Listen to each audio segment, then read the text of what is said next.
बिस्मिल्लाहिर्रहमानिर्रहीम। अस्सलाम वालेकुम। सैयदा रूबी रज़ी के चैनल में आप सबको खुश आमदीद। नाज़रीन कराम, एक सहाबी को रसूल खुदा सल्लल्लाहु अलैहि वसल्लम की दावत का इश्तियाक हुआ। उसने अपनी बीवी से कहा, मैं रसूल खुदा सल्लल्लाहु अलैहि वसल्लम को अपने घर दावत देना चाहता हूँ। ये हमारे लिए बड़ी सआदत है। बीवी ने कहा, ज़रूर दावत दें। सहाबी ने छुरी उठाई और एक भेड़ ज़िबा की। बीवी खाना पकाने में मशगूल हो गई और सहाबी आन हज़रत सल्लल्लाहु अलैहि वसल्लम को लेने के लिए मस्जिद नबवी की तरफ चले गए। सहाबी के दो छोटे छोटे बेटे थे। एक बेटे ने बाप को भेड़ ज़िबा करते हुए देखा था।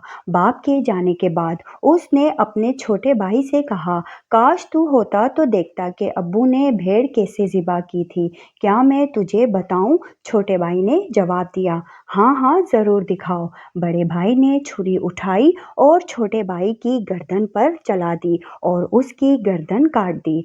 जब बच्चे की चीखें माँ के कानों पर पड़ी तो उसने बेटे को डांट कर कहा, तूने क्या कर दिया? बड़ा बेटा माँ की मार से बचने के लिए छत पर दौड़ा और छत से गिरकर मर गया।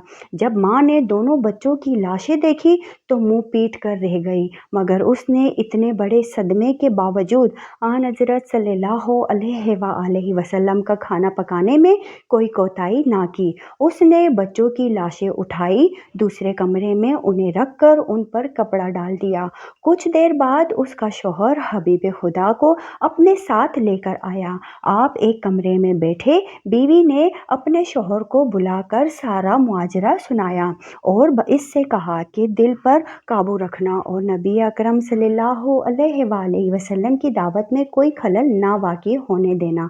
सहाबा ने आन हज़रत सल्लल्लाहु अलैहि वसल्लम की खिदमत में खाना पेश किया। अभी आपने लुक़मा तोड़ा था कि जिब्रील अमीन अलैहिस्सलाम आप पर नाजिल हुए और कहा कि आप अपने मेज़बान से कहें कि मैं उस वक्त तक खाना नहीं खाऊंगा जब तक तेरे बेटे यहाँ आकर ना बैठेंगे।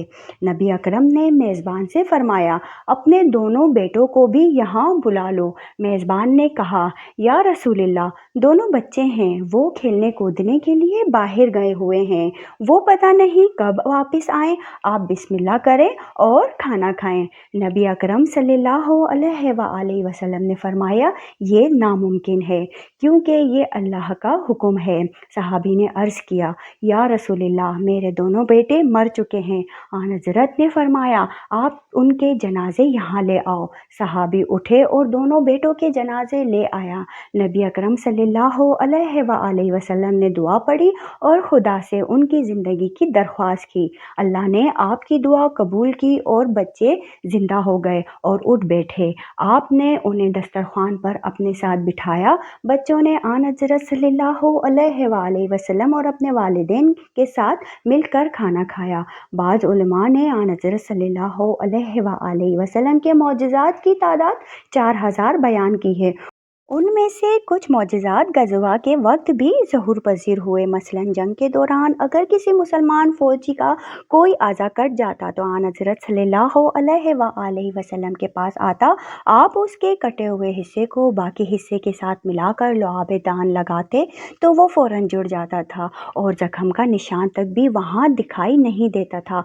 जंग बदर में माज़ बिन जबल रज़ी अल्लाह तआला अन्हु ने अबू जहल से जंग की। अबू जहल ने माज़ रज़ी अल्लाह तआला अन्हु के पाँव पर तलवार मारी जिससे उनका पाँव कट गया।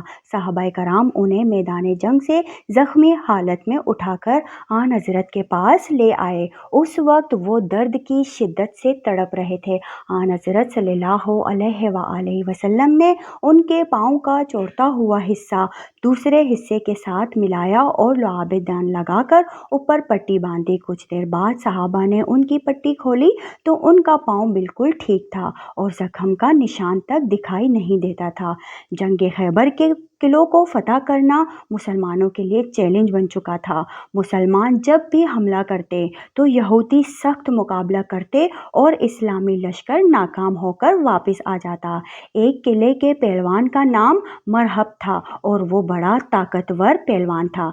जब वो मुसलमानों के साथ मुकाबला पर आता तो मुसलमान उसके सामने ठहर ना पाते थे। रसूल खुदा सल्लल्लाहु अलैहि वसल्लम ने ऐलान किया, कल मैं علم اس مرد کو دوں گا جو خدا اور اس کے رسول کا محب ہوگا اور خدا اور اس کے رسول کا محبوب ہوگا۔ وہ جم کر حملہ کرنے والا ہوگا، بھاگنے والا نہ ہوگا۔ اللہ اس کے ہاتھوں پر اپنی مدد نازل کرے گا۔ صبح ہوئی تو آپ نے فرمایا، یہ علی کہاں ہے؟ صحابہ نے عرض کی، ان کی آنکھوں میں درد ہے اور وہ آرام کر رہے ہیں۔ آپ نے فرمایا، انہیں یہاں لاؤ۔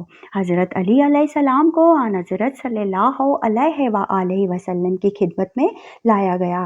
آپ نے اپنی انگلی سے تھوڑا سا لعاب دہن ان کی آنکھوں پر لگایا تو وہ فوراً تندرست ہو گئے اور یہودیوں سے جنگ کے لیے اٹھ کھڑے ہوئے۔ امیر المومنین نے جنگ کا نقشہ ہی بدل دیا۔ آپ نے یہودی لشکر کو تہس نہس کر دیا اور ان کے علاقے کے مضبوط دروازے کو اکھاڑ ڈالا اور ان کے قلعے پر قبضہ کر لیا۔ حضرت علی علیہ السلام کا اپنا بیان ہے کہ اس کے بعد پوری زندگی میری آنکھیں کبھی خراب نہیں ہوئی، اور آخر میں آپ صلی اللہ علیہ وآلہ وسلم کے چند واقعات بیان کرتے ہیں۔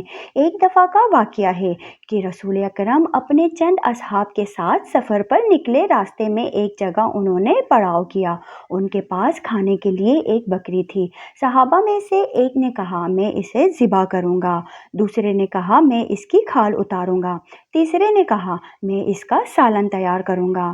تو نبی اکرم صلی اللہ علیہ وآلہ وسلم نے فرمایا، میں لکڑیاں اکٹھی کروں گا اور آگ جلاؤں گا۔ صحابہ نے عرض کیا، یا رسول اللہ، آپ ہرگز تکلیف نہ کریں، ہم خود ایندھن جمع کریں گے اور آگ جلائیں گے۔ آپ آرام سے بیٹھے رہیں اور تمام کام ہم پر چھوڑ دیں۔ نبی اکرم نے فرمایا، میں تم پر اپنے لیے کوئی برتری اور فوقیت پیدا نہیں کرنا چاہتا اور میں کسی پر بوجھ بننا پسند نہیں کرتا۔ اللہ کو وہ بندہ ناپسند ہے جو دوسروں پر بوجھ بنا ہوا ہو۔ اہل مدینے کی عادت تھی کہ وہ روزانہ نماز فجر کے بعد اپنے برتنوں میں پانی بھر کر آن حضرت صلی اللہ علیہ وآلہ وسلم کے پاس لاتے تھے۔ آپ اس میں اپنا ہاتھ ڈبوتے تھے، اس پانی کو متبرک سمجھ کر اپنے گھروں میں لے جاتے تھے۔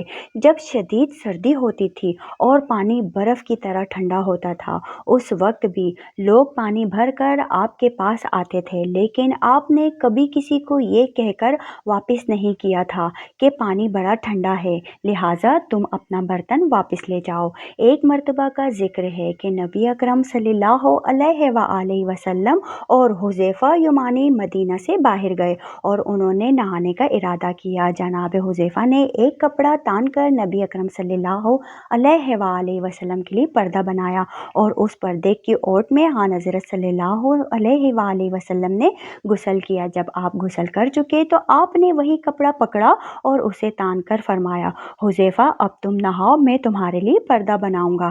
حضرت حذیفہ نے بہت سی معذرت کی اور کہا، آپ پر میرے والدین قربان جائیں، آپ زحمت نہ کریں، لیکن ان کی معذرت کے باوجود پیغمبر خدا نے اپنے رفیق سفر کی خدمت پر اصرار کرتے ہوئے فرمایا، جب دو شخص رفیق سفر ہو تو ان میں سے اللہ کو وہ شخص زیادہ پیارا ہوتا ہے جو اپنے ساتھی سے زیادہ محبت کرتا ہے اور اس کی خدمت کرتا ہے۔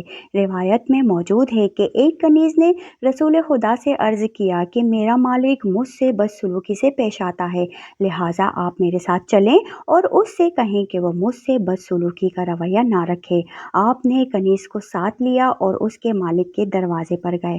جب اس نے اپنی کنیز پر نبی اللہ کا یہ لطف و کرم دیکھا کہ وہ اس کی سفارش کر رہے ہیں تو اس کنیز کو راہ خدا میں آزاد کر دیا۔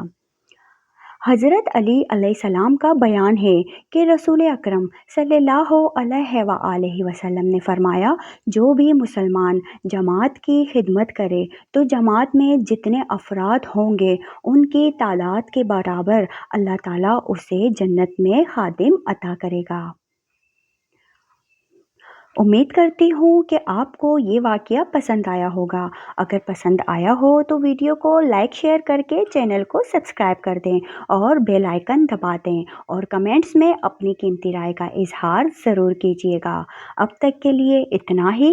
سیدہ روبی رضی کو دیجیے اجازت۔ اپنا بہت سارا خیال رکھیے گا۔ اللہ حافظ۔